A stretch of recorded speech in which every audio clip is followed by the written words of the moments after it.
Olá, meus amigos, minhas amigas, tudo bem com vocês? Espero que sim. Em uma noite fria de domingo de agosto, 25 de agosto, ontem, 70 anos da morte do alto flagelo do presidente Getúlio Dornelles Vargas. Adiou o golpe por 10 anos, mas ele veio em 64. Bom, nós vamos no nosso curso semanal de teologia, estamos na sétima religião, em ordem cronológica do seu surgimento. Estamos no cristianismo, na parte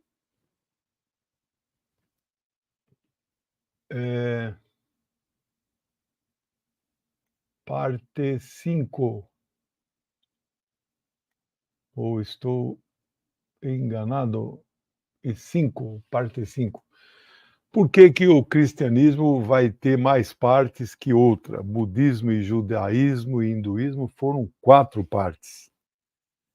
Bom, eu imagino que vocês compreendam isso, é um curso livre, mas o cristianismo, a complexidade, número de adeptos,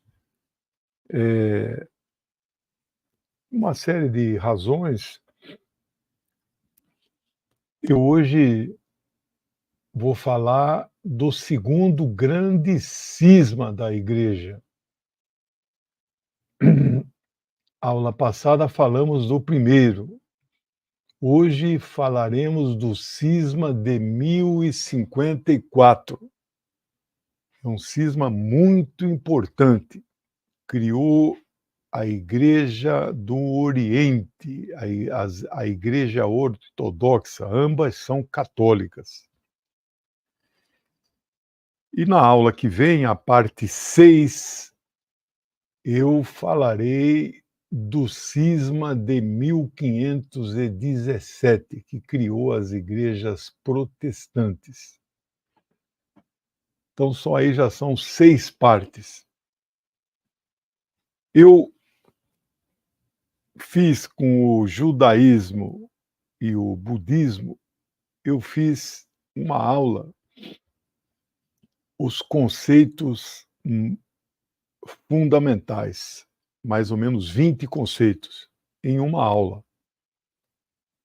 Estou pensando em fazer isso com o cristianismo. Então, seriam 7 aulas. Agora, eu separei alguns chamados pais da igreja,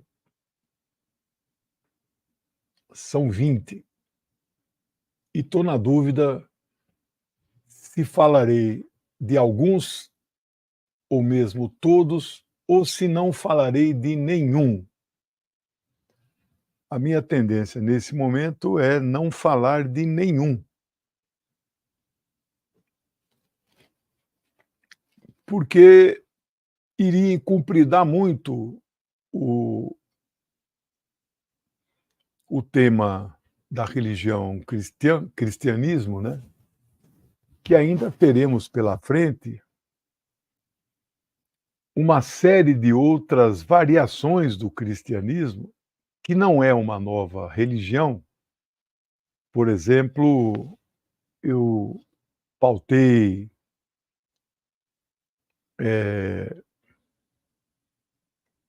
essas igrejas, os rachas, né? Anglicanismo, luteranismo, calvinismo, eu pautei isso. E vou falar da essência dessa religião, que não é propriamente uma nova religião, né? Então, a minha tendência é não criar essa parte dos chamados pais da igreja, né? Bom, eu agradeço sempre os canais parceiros, peço que vocês curtam nesses canais, quem puder entrar de membro no meu e nos outros. Eu agradeço em especial a nossa grande parceira, a TV 247, na qual eu sou colaborador há mais de 5 anos, sempre de forma voluntária. Ela reproduz a os nossos principais programas, cursos, né. Bem, essa semana nós vamos voltar a fazer algumas lives extraordinárias no meu canal, porque vamos ter novidades lá na guerra no Oriente Médio. Israel atacou duramente o sul do Líbano, o Hezbollah, nesse momento, está respondendo. Vamos ver as consequências que isso terá. Provavelmente amanhã à noite já farei um novo programa com alguns convidados especiais. Bem, mas então hoje à noite nós vamos aí para esta parte 5 do cristianismo, o grande cisma de 1054.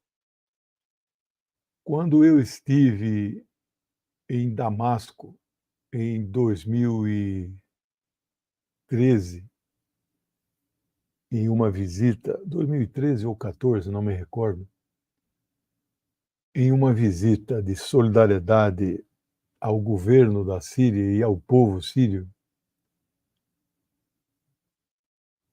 eu visitei a Igreja Ortodoxa Síria, que é uma das grandes igrejas ortodoxas do Oriente, e tive com o patriarca, né, tenho foto ao lado dele. E perguntei a um dos seus assistentes, né, me responda em uma palavra por que houve o racha, né? Ele disse assim: se você quer só uma palavra, política. Ah, eu falei, então já entendi tudo, né? Mas como eu não posso encerrar a aula, dizer, olha, o motivo do racha foi política, eu vou então gastar a minha hora aqui com vocês, tentando dar os motivos que os historiadores nos apresentam, né? É, de modo absolutamente resumido, nós podemos definir o grande cisma de 1054 quando os líderes da igreja de Constantinopla, era uma igreja só, mas chamava-se a igreja de Constantinopla, e a igreja de Roma, eles tinham vários patriarcados, e eles se excomungaram mutuamente, criando a Igreja Católica Apostólica Romana e a Igreja Católica Apostólica Ortodoxa.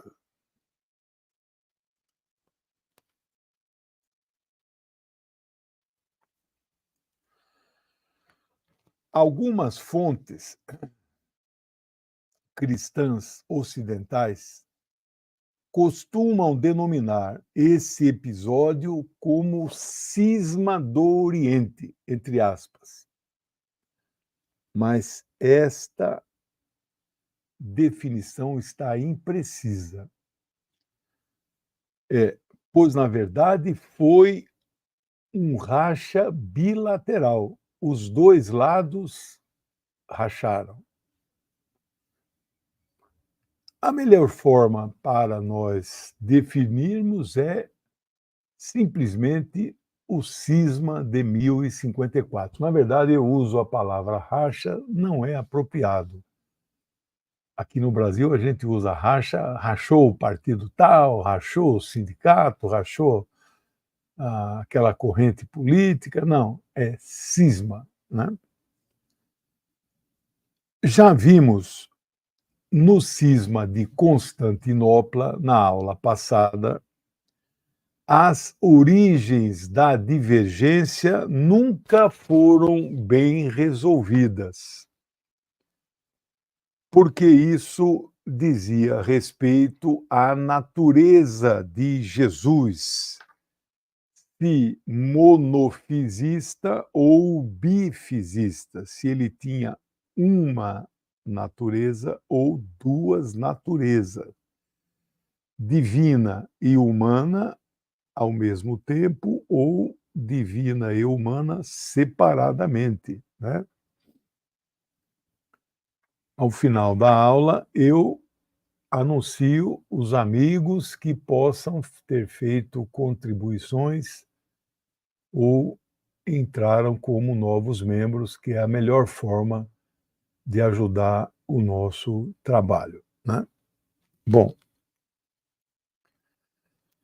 a divergência mais antiga não resolvida é a divergência chamada filioque, que aí na tradução latina ou grega quer dizer do filho. Esta foi uma, uma espécie de contrabando que alguém, uma mão de gato, introduziu naquela frase que nós já recitamos aqui algumas vezes, do chamado Credo Niceno-Constantinopolitano. É a frase que unifica e define a Igreja Católica do Ocidente. Em algum momento, alguém introduziu uma palavra que não deveria ter sido colocada. E ela foi incorporada. Obrigado, Rivadavia. Olha aqui, chegou o meu cafezinho nesse frio, amorzinho. Muito obrigado, viu? Estou com o ar-condicionado no quente aqui, mas mesmo assim tá.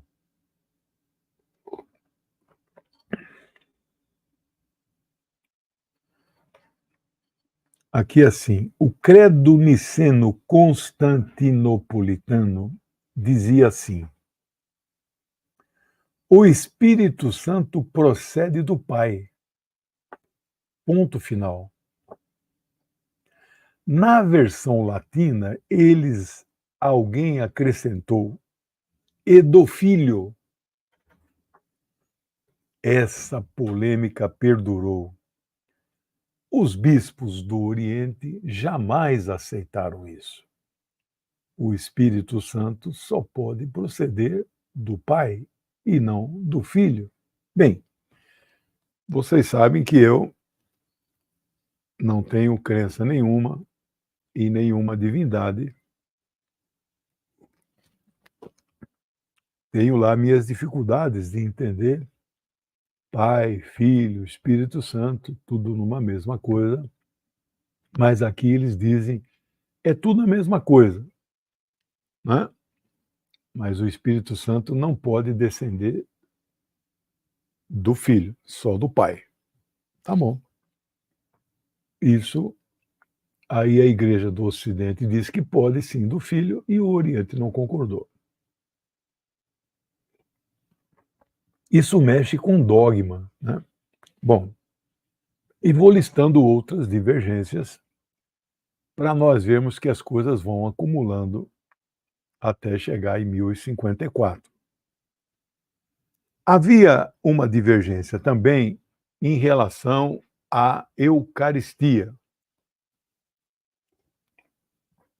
Eucaristia é aquele momento que Jesus, na chamada Última Ceia, consagra o pão e o vinho, consagra no sentido de abençoa, divide e distribui pelos seus apóstolos, né. Não eram discípulos, eram apóstolos, eram 12. E os judeus tinham a tradição de usar um pão chamado pão ázimo. O que é o pão ázimo? É o pão feito com farinha e água, sem o uso do fermento.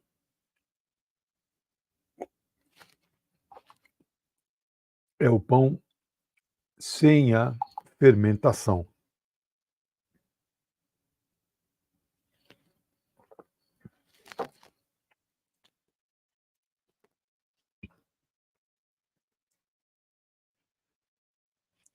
E reza a lenda, quando eu falo lenda, é a lenda bíblica, que não há comprovação.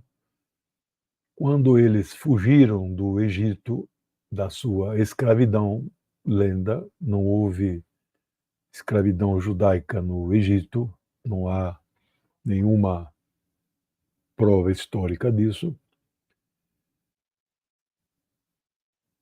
Reza a lenda que a última Páscoa, Pessac, passada lá no Egito, eles então distribuíram o pão ázimo, o pão sem fermento. E aqueles cristãos que usavam o pão fermentado não estavam rigorosamente sendo cristãos, porque Jesus usou o pão sem fermento. Esta era a divergência.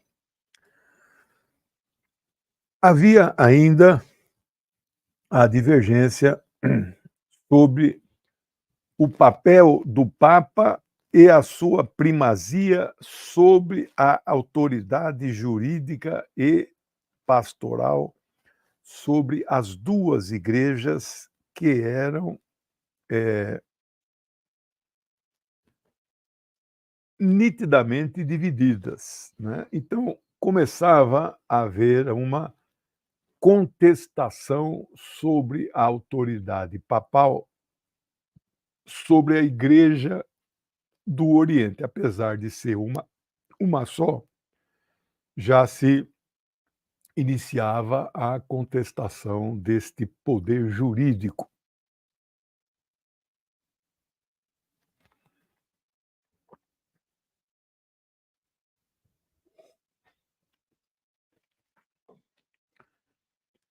Por fim, o patriarca de Constantinopla, hoje é chamado de Istambul,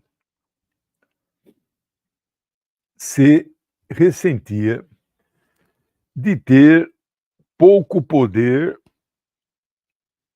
dentro da estrutura que levava o nome de pentarquia, que é a pentarquia. O nome penta já está dizendo 5, arquia vem de poder, né? Então, aí já diz claramente, são 5 poderes, 5 patriarcas que governavam a igreja. É claro que não com o mesmo poder, porque Roma centralizava,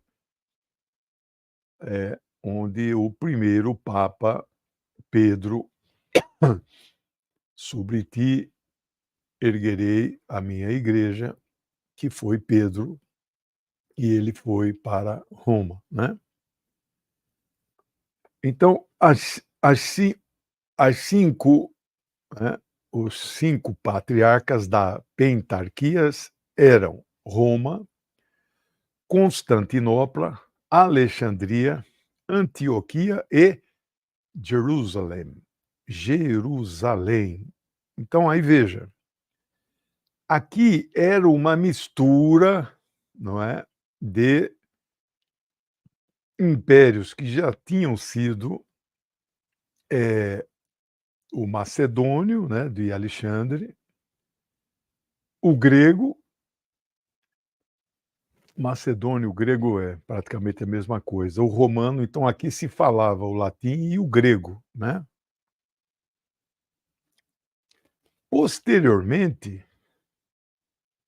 vai se falar, né, o árabe, a partir do século VII, e posteriormente vai se falar também o turco, a partir do século XV, 1453, o Império Otomano, né. Então,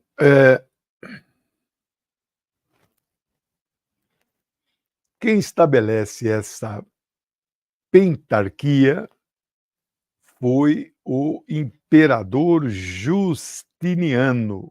Em qual concílio? No concílio de Trullo. Trullo, o concílio de Trullo não é daqueles concílios primeiros e mais importantes, que nós vimos os 4 primeiros, né, foi realizado em 692. Ele estabelece a pentarquia, né. Aqui, na verdade, Roma e Constantinopla eram os mais importantes. É, Alexandria, digamos, era o terceiro, a ordem que está aqui que eu escrevi, né. Antioquia é uma cidade que eu tenho ancestrais que nasceram lá, onde a igreja dos meus ancestrais foi fundada por Paulo e Pedro, né, que é a igreja, siriana ortodoxa, né, de Antioquia. E Jerusalém é, digamos, a mais fraquinha, né.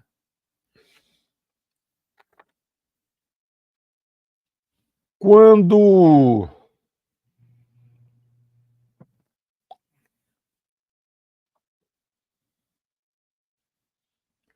quando o Império Romano do Ocidente foi destruído, que ano ele foi destruído?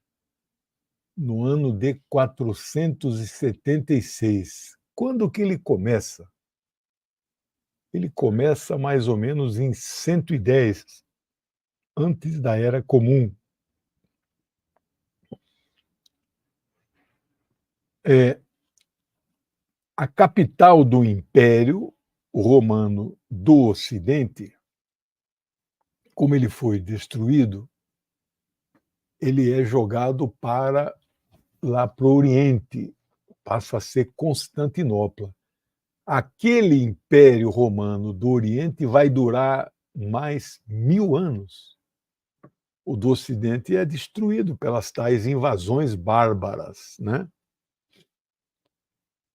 E o do Oriente só cairia em 1453, quando as tribos otomanas, né, os turcos, tomam Constantinopla, né?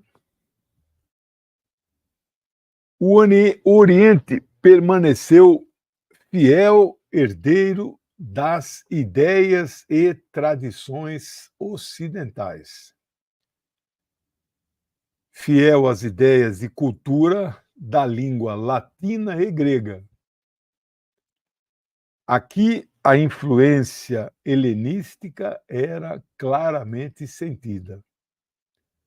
A língua corrente era o latim e subsidiariamente o grego. No Ocidente prevalecia os povos e tribos bárbaras e germânicas, aqui no Ocidente. Por isso, os papas passariam a apoiar o Sacro Império Romano Germânico do Ocidente, em detrimento daquilo que passou a ser chamado Império Bizantino do Leste. Por que tinha o nome de bizantino? Não existiu um imperador chamado Bizâncio, é que Constantinopla, antes de ter esse nome, era uma cidade pequenina chamada Bizâncio, né?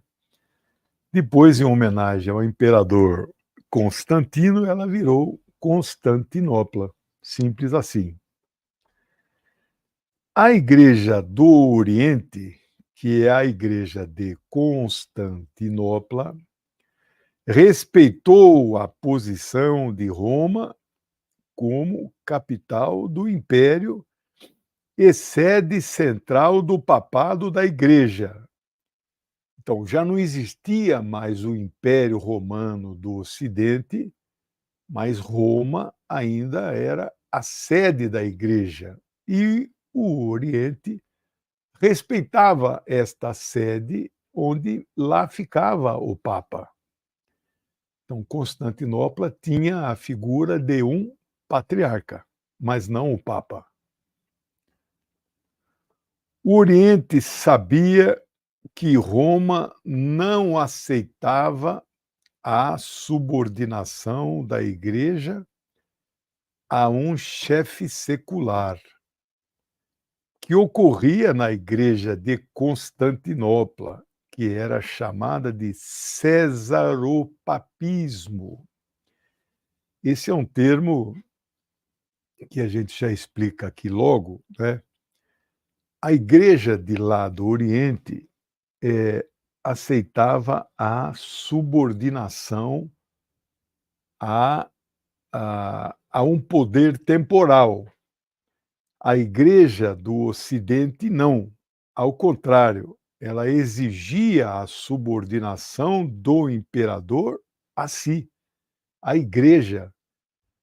Tanto que quem coroava os imperadores era o Papa, né? Lá não. Lá os imperadores, reis mandavam, né? Eles, então, os chefes da igreja eram subordinados. Por isso que o termo cesaropapismo. Então, estes césares, estes imperadores mandavam na igreja, ditavam normas e regras, né? Convocavam um concílio, já aqui no Ocidente já não mais acontecia, né?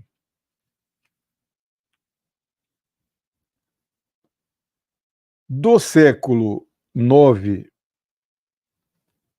entre os anos 856 e 867, estamos falando em 11 anos. Sobre o patriarca Fócio, ele virou santo depois, de Constantinopla. Ele viveu 71 anos, entre 820 e 891. Ele resolveu polemizar ao extremo o assunto chamado filioque, que lá em latim ou grego, né, é a introdução daquela palavra no credo niceno. Filho, também o filho descende, né, do pai. Essa é uma questão que parecia quase resolvida. Fócio resolveu polemizar, trouxe de novo à tona, assuntou, levantou, polemizou, né? E passou a condenar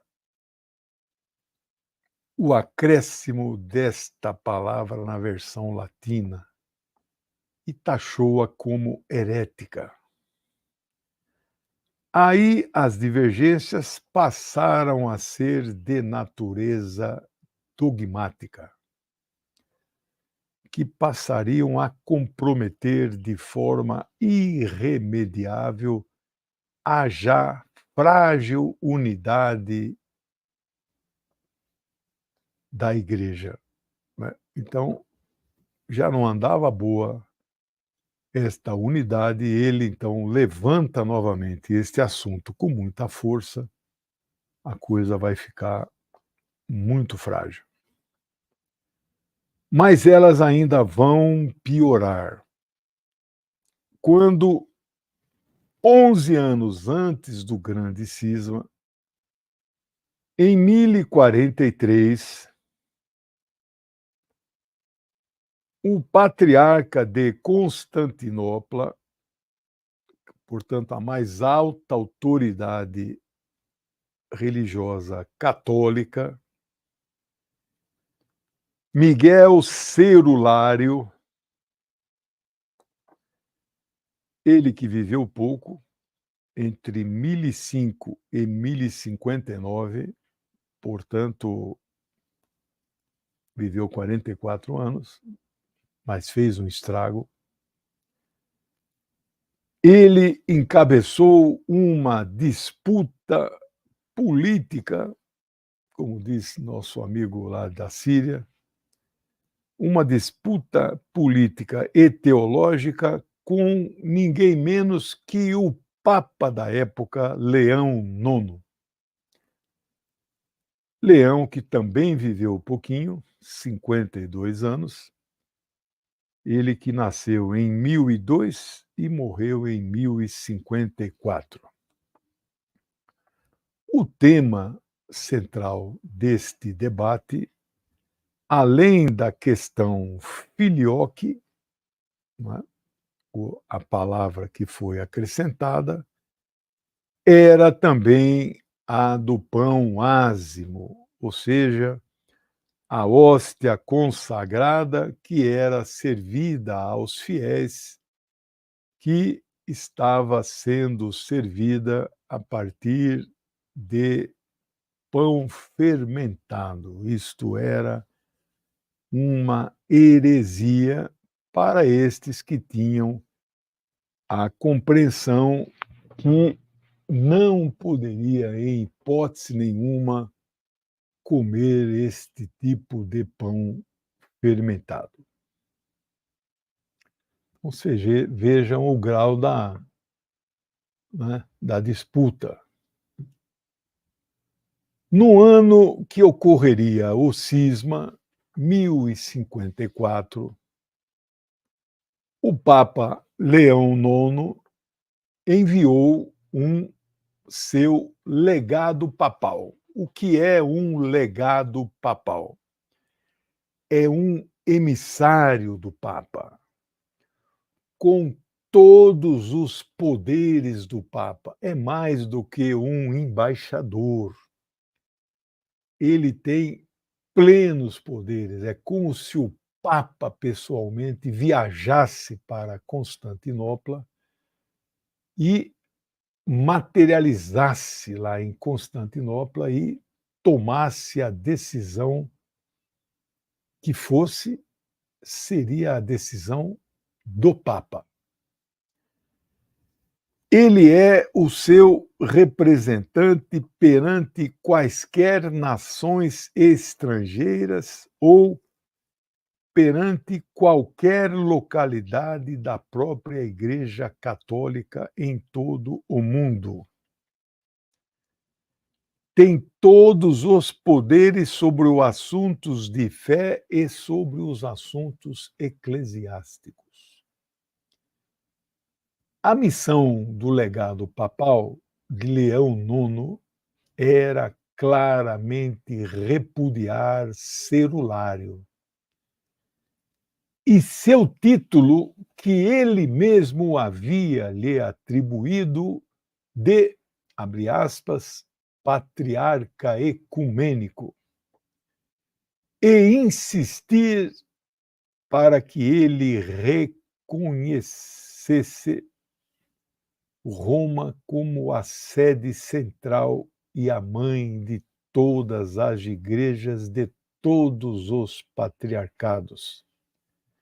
E todos eles deveriam ser subordinados a Roma. Evidente que Cerulário já estava em uma posição que, está aqui o microfone, jamais aceitaria essa posição. Quem foi o legado papal? Foi o arcebispo da Sicília, que viveu entre 1015 e 1061. Essa gente vivia pouco, né? Quantos anos tinha eles? 46 anos. Humberto de Silva Cândida. Ele seria posteriormente nomeado responsável pela biblioteca da Cúria Romana. Já pensou que maravilha essa biblioteca?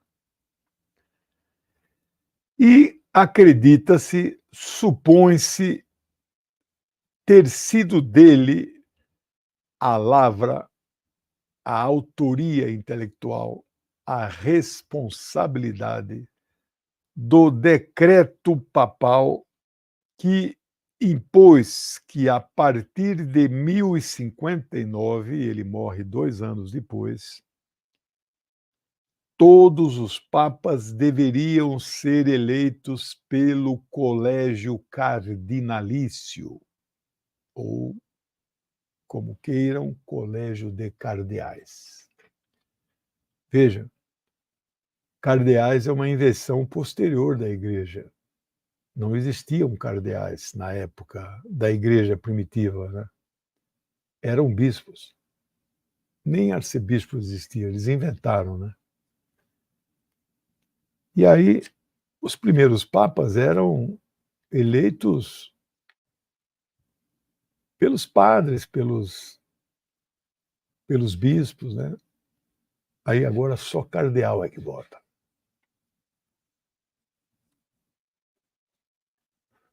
O arcebispo Humberto também foi pedir uma ajuda do tipo militar para Celulário, porque os normandos haviam invadido a Itália já havia um certo tempo, ali no final do ano 1000 até 1017, ali o sul da Itália, eles tinham invadido e estavam lá. Ele foi pedir ajuda militar, porque a igreja, né, não tinha lá assim um grande efetivo, né? E para expulsar os normandos, né? Também pediu apoio nessa questão do pão não fermentado, né? Para usar o pão fermentado, né? Para não ser rigoroso com essa questão, né? O patriarca Cerulare, não é celulare, Cerulare, negou todos os pedidos de apoio do Papa. Assim, com os poderes papais atribuídos a um legado papal, o arcebispo Humberto não teve a menor dúvida. Ali mesmo escreveu e assinou um decreto papal e excomungou o patriarca de Constantinopla em nome do Papa Leão IX. Excomungou Cerulare em contrapartida, imediatamente excomungou o legado papal, toda a sua comitiva e o Papa Leão IX. eles se excomungaram mutuamente. Acontece que eles não sabiam, mas o Papa Leão IX, nesse interregno, tinha falecido. Muito bem, já vou falar isso daqui a pouco.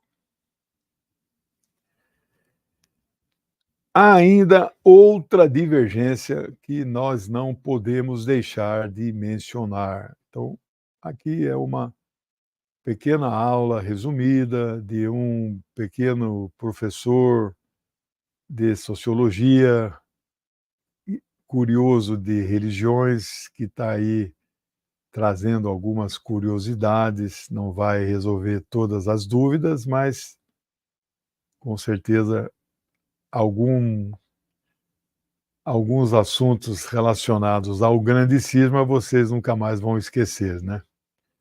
Vou trazer uma outra divergência, né? A questão da iconoclastia, a questão dos ídolos, culto às imagens santas, estátuas, assunto que na próxima aula virá à tona com o cisma de Lutero, né? A Igreja do Ocidente de Roma cultuava santos e suas imagens. As do Oriente, já sobre também influência, concorrência e competição com o Islã já crescente do século VII, que abomina o culto às imagens, não se admite nada que possa ser a criação, a criatura de Deus não pode ser transformada em imagem e cultuada, né? Portanto, a iconoclastia deveria ser combatida. Então, essa era uma das divergências entre as duas igrejas. O máximo que as igrejas ortodoxas do Oriente aceitam são os chamados ícones, pequenas imagens na forma de iluminuras em duas dimensões, né? Altura e largura, mas sem a profundidade que é a característica da estátua, né? Bom, há também outra divergência que precisa ser pontuada. A Igreja do Ocidente diz que há uma infalibilidade papal. O Papa jamais erra, ele é infalível, porque ele é sucessor, representante de, digamos, Jesus, né? Então, a chamada sucessão apostólica estão investido, não é, de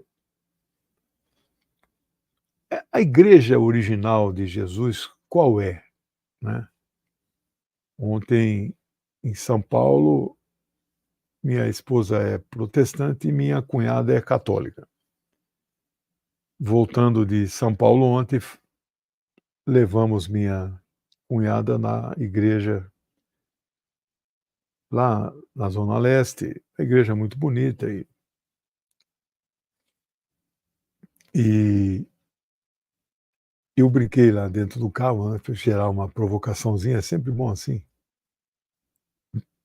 Falei para minha esposa assim: a igreja verdadeira é da sua irmã, a igreja original, né? Não, nada, que nada, isso aí é tudo história e tal.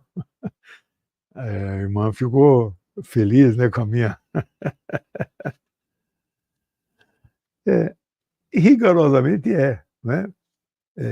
Claro, racha de racha de racha de racha, mas a fundação original é, né? E, enfim, essa polêmica, né, da sucessão apostólica, etc, né. Mas hoje a coisa está tão as pessoas fundam igrejas, né, em nome de sei lá de quê, de Jesus, e abre lá um CNPJ e criam lá um, né. Bem,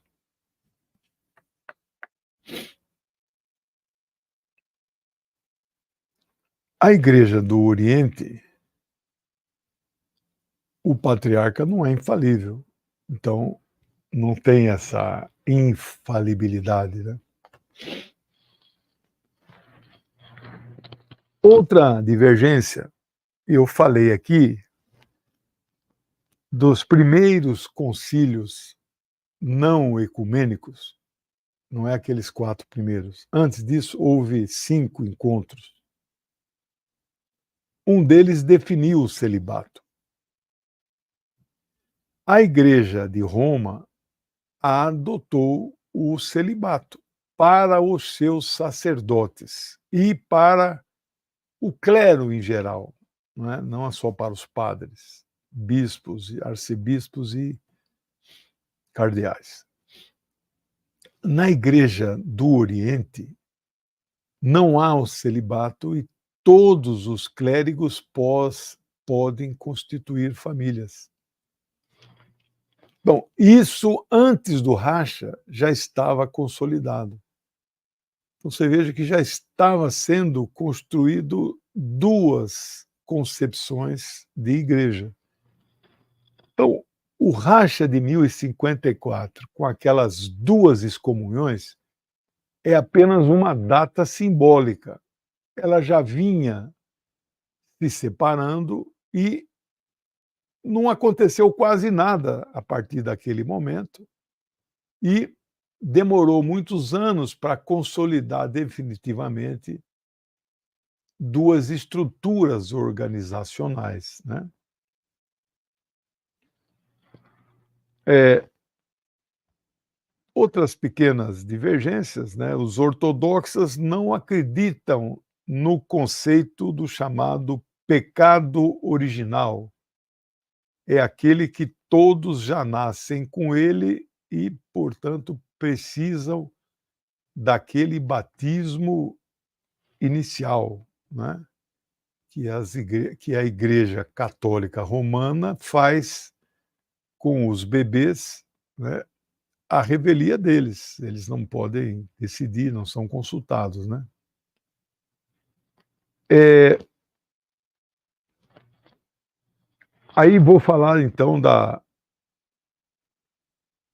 controvérsia da excomunhão. O que eu mencionei, o legado papal, quando fez a excomunhão do Miguel Cerulari, o patriarca de Constantinopla, quando ele emite a bula papal em nome de Leão XIII já estava morto. Portanto, muitos teólogos dizem que não valeu a excomunhão. Bem, valeu ou não, a briga foi feita, foi instaurada e a resposta de Cerulari foi a excomunhão. Tinha ele poder para excomungar o Papa Leão XIII, que já estava morto? Né? Não tem problema. Quase 1000 anos depois, no dia 7 de dezembro de 1965, no último dia do encerramento do histórico Concílio Vaticano II, presidido pelo Papa Paulo VI, encontraram-se ele e o patriarca Atenágoras, da Igreja do Patriarcado Ecumênico de Constantinopla, patriarcado ecumênico, ele que é da Igreja Católica Apostólica Ortodoxa de todo o Oriente. Eles encontraram-se no Vaticano 7 de dezembro de 1965. Assinaram em conjunto uma espécie de bula papal unificada, histórica, que anulava as excomunhões mútuas de 1054, feitas respectivamente contra o patriarca Miguel Cerulari e contra o Papa Leão IX. Portanto, foram anuladas as excomunhões quase 1000 anos depois. Vários esforços de lá para cá foram feitos de unificação das duas igrejas. Até hoje, nenhum deles surtiu efeito. No entanto, concílios, encontros e movimentos nestes 1000 anos que separam estas duas organizações cristãs continuam, ainda que sem resultado. Comissões encontram-se em andamentos para estudos e debates que visam este esforço de unificação destas duas gigantescas comunidades cristãs. Bom, não vou aqui emitir nenhuma opinião de juízo se isso acontecerá ou não acontecerá. Não sei quanto que estas duas comunidades representam entre os 2 bilhões de cristãos no mundo. Sei que os católicos são 1,2. O restante são mais 800 milhões. Semana que vem veremos os protestantes, cujo racha inicial foi feito pelo monge Martin Luther, ou Martinho Lutero, que em 1517 prega na porta da igreja de Wittgenstein, na Alemanha, com um martelo, um prego e as suas 90 e tantas teses, onde ele contesta alguns aspectos da doutrina da igreja, que nós veremos, então, em uma aula, se possível, né? Quais são essas. Vamos ver um pouco do pensamento de Weber também. No seu livro clássico lá A Ética Protestante, né, e o Capitalismo, por que que a igreja tinha parado no tempo e no espaço.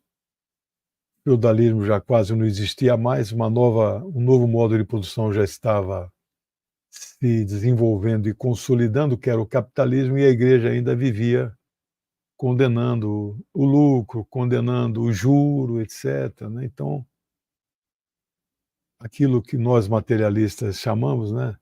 A ideia decorre da matéria, da base material, né? A base material era o capitalismo e eles ainda viviam de uma outra forma, de uma outra base material que já não existia mais, né? Então, essa nova base material dava origem a uma nova ideia, né? Que é o espírito daí, a ética protestante, né? Então, essa nova maneira de pensar, surgia essa nova ética afinada com o novo modo de produção, né? Aí a igreja, para adaptar, teve que fazer a contra-reforma, né? Vamos ver isso semana que vem, tá bom? Em uma aula só. Quero aqui agradecer muito o nosso amigo Rivadavia voltou a ser membro e deu a sua contribuição, e agradeço muito. E o nosso amigo Fernando também deu uma boa contribuição, e também o Lúcio Flávio. Eu Deixa eu ver a pergunta aqui: se o celibato é para evitar o sexo, poderiam deixar os padres se casarem e continuarem sem sexo, como em qualquer casamento. É isso aí. Igreja vazia, igreja certo, nada de juro. É isso, pessoal. Espero ter atingido o objetivo, um pequeno resumo do que foi o racha político, né? Claro, poder, política, e desejo boa semana para vocês. Lembrando, amanhã 10h30, Geopolítica em Foco. Encerro o programa agora, vou selecionar as matérias que eu vou comentar amanhã na TVT. Segunda a sexta, 10h30, todo dia, meia horinha. Quarta-feira, 13h, 247, eu e Zé Reinaldo. Quinta-feira, 17h, os cursos de literatura, né? Os 30 livros que você tem que ler antes de morrer. Já estamos no quarto livro, né? Fausto, de Goethe. Manda um oi para mim no meu zap, para você entrar na minha lista. Aproveito aqui para fazer propaganda do meu combo.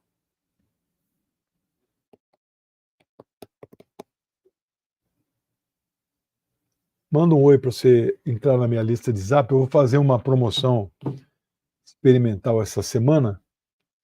Só vale para quem mandar um Pix. Vamos ver aí.